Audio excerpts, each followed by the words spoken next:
créé un comité qui était premièrement présidé par le ministère des Antiquités. Je pense que maintenant il est présidé par le Premier ministre lui-même et qui contient plusieurs ministères avec le gouvernorat du Caire. Mais comme vous savez toujours que moi personnellement je suis quelqu'un qui fait le terrain, et alors pour travailler le terrain, c'est pas avec des réunions ministérielles qu'on va pouvoir. Eux, ils peuvent prendre des décisions assez larges, mais il faut qu'il y ait un organisme technique très important. Vous savez, c'est très important de dire, monsieur, vous allez faire vos volets avec cette couleur-là et non pas cette couleur-là. Parce que c'est éloigné de la bureaucratie, vous voulez dire, et voilà, c'est des experts. Il faut travailler les détails. C'est des experts. Voilà, des experts qui travaillent dans un seul organisme pour avoir une seule décision et pas de conflit. Comment peut-on, par exemple, qualifier les expériences d'autres grandes villes autour du monde qui ont des quartiers pareils ou qui ont un centre-ville antique? Comment ils les gèrent? Si on prend l'exemple, et on peut le suivre.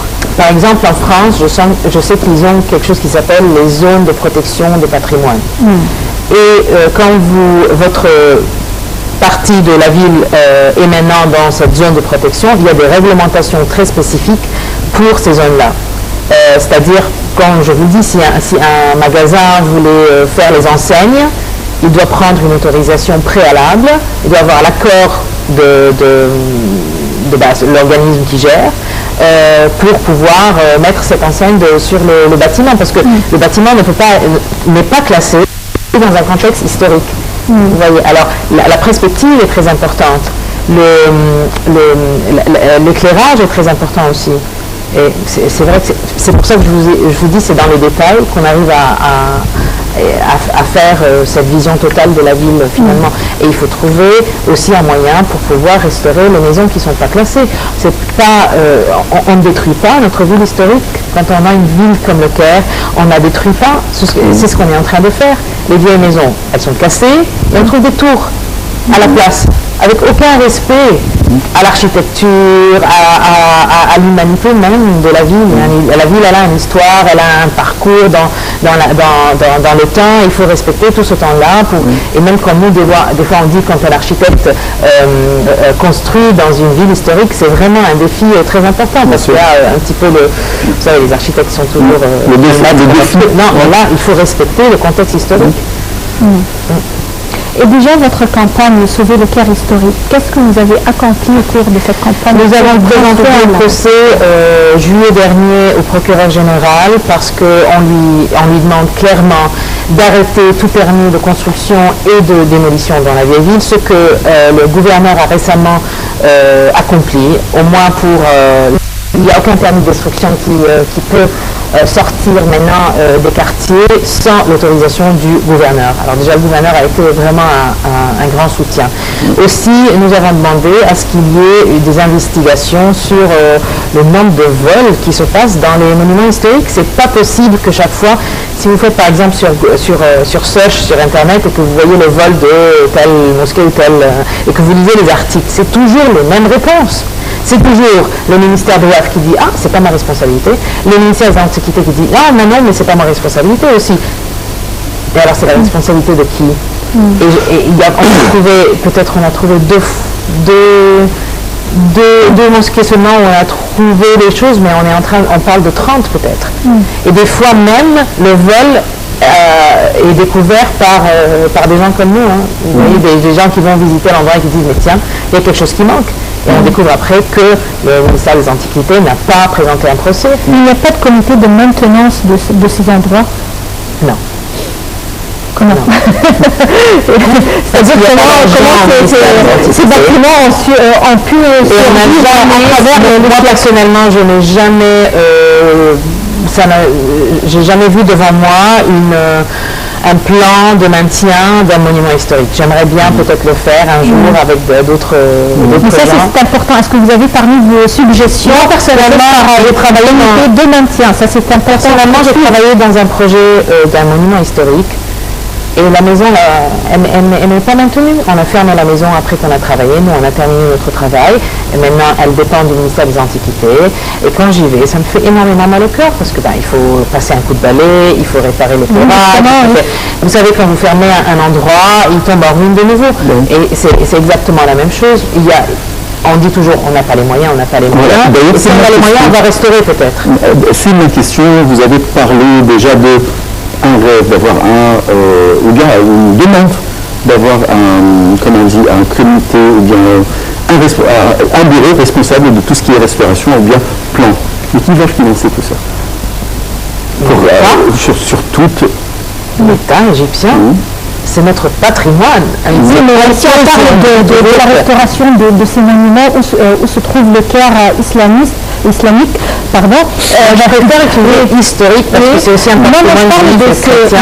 Je parle uniquement de la rue Moïse, par exemple. J'avais vu il y a quelques années, 10 ou 15 ans, la restauration de Koutab Abdelrahman Katroda. Ce n'était pas l'État qui a financé, c'était un projet financé par un organisme. Un projet de l'aide américaine. Oui, il y a des gens qui travaillent des fonds qui viennent de l'UNESCO. Vous avez un plan pour le financement, c'est-à-dire si j'ai un projet, je continue, j'ai un projet, c'est-à-dire je veux avoir une commission qui dirige.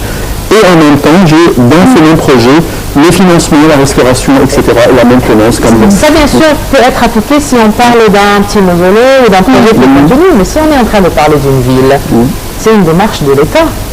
Et je pense que... C'est la responsabilité de l'État. Et je pense que, franchement, j'ai toujours travaillé avec de l'argent d'aide étrangère. Je pense que le moment est venu pour que les Égyptiens eux-mêmes prennent en charge la restauration et le maintien de leur vieille ville. C'est-à-dire, c'est vraiment un investissement. Vous savez comment ça se passe dans les autres villes. C'est l'endroit le plus cher en mètre carré quand vous achetez un appartement dans le centre de Paris, par exemple. Ça coûte combien maintenant? C'est la même chose. C'est pourquoi les gens... Et c'est là aussi, c'est la démarche de l'État, parce qu'il faut faciliter l'accès aux déjà, il faut faciliter l'investissement dans la ville. Il faut trouver d'autres moyens que de se dire toujours on n'a pas les moyens. C'est-à-dire on a déjà quelque chose qui peut générer de l'argent. On a déjà entre les mains le trésor même. Il faut juste savoir comment faire une bonne gestion et un bon maintien. Donc, préparer le plan pour que ça fait donner, quoi. Oui, le maintien, je crois que c'est le plus important parce que restaurer, ça peut se faire. On peut trouver les fonds pour restaurer, mais pour bien garder l'état de ces endroits, ça a besoin non seulement du temps, mais également de l'argent, du goût, plusieurs choses. Et c'est pour cela, je vous dis que c'est pour ça qu'on a besoin de quelqu'un qui prenne en charge la vieille ville, qui soit responsable entièrement. Dans le temps, on avait le comité de conservation des monuments de l'art arabe, qui a été créé par le Khedive Taufi en 1882, qui a été ensuite transformé dans ce que, après la révolution de 52, c'est devenu le ministère des Antiquités, par exemple, maintenant. Mais je veux dire que si vous lisez les procès-verbaux de ce comité-là, les gens faisaient le tour, ils allaient voir comment ça se passe dans chaque endroit. Ici, on a besoin de réparer cet endroit-là, et c'est pour ça qu'il y avait le WAF. Et je me demande où est l'argent de WAF. Sultan Hassan, où sont les WAF de Sultan Hassan? Le groupe qui est en train de travailler maintenant dans la mosquée, ils n'ont vraiment pas du tout les moyens pour restaurer la mosquée, pour faire juste le maintien. Et même parce qu'il n'y a pas de décentralisation, les gens ne peuvent même pas faire, on va essayer de collecter des fonds pour telle ou telle chose. C'est très compliqué cette question financière. Alors il faut décentraliser un peu les choses et il faudra aussi revoir comment créer des possibilités pour que le monument même ne soit pas puisse lui-même générer de l'argent. Et franchement, on n'est pas en train d'inventer la roue, comme on dit. C'est ce qui se passe dans le monde entier. Je n'arrive pas vraiment à comprendre comment ça n'existe pas un endroit ou un comité pour préserver, juste quand vous venez de le mentionner. Parce que moi je fais ça seulement. Et puis l'autre dit, et moi je suis responsable de cette partie seulement. Et si tu lui demandes de faire autre chose, tu lui dis non, c'est pas du tout ma responsabilité. Parce que par exemple, en Europe, il y a un plan de restauration. Les monuments classés ou les bâtiments classés doivent être restaurés chaque 7 ans. 7 ans. Pas plus que ça. Là, je vais prétendre que je connais le Vieux-Caire, je connais les rues. Je suis très intéressé, mais vous avez parlé de quelques endroits que j'ai jamais entendu parler, c'est-à-dire, vous allez dire par exemple Saliba, vous avez dit mais plein de ruelles. Saliba, en fait, c'est l'intersection avec la Kasaba, la projection de la rue Moïse, c'est la Kasaba, et en fait Saliba, c'est parce que ça fait une croix. Et c'est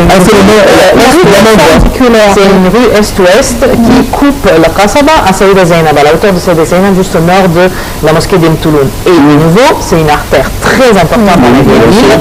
C'est là où les sultans se promenaient de la citadelle pour aller jusqu'au Nil pour faire toutes les festivités du Nil, etc.